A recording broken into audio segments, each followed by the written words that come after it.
Good day, everyone. My name is Big Francis Ibanez, and this is my key takeaway. Entrepreneurship plays a critical role in shaping the tourism industry, driving economic growth, innovation, and global connections. The foundation of entrepreneurship begins with understanding essential terminologies and concepts. Entrepreneurs use tools like income statements, market analysis, and investment capital to drive innovation and strategic planning in the tourism sector.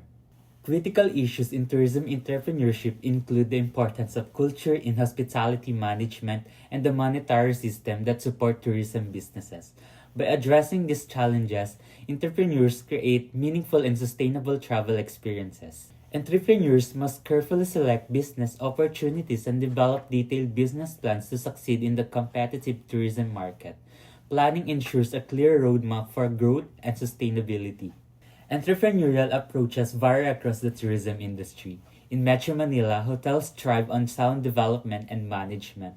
Local resorts showcase creativity, while cruise lines and airlines compete through innovative service offerings. Restaurant and travel agencies drive progress with the latest entrepreneurial activities. Entrepreneurship in tourism encompasses vision, innovation, and strategic action. It is the key to creating sustainable businesses that connect people and foster unforgettable experiences. Let us embrace the power of entrepreneurship to shape the future of tourism.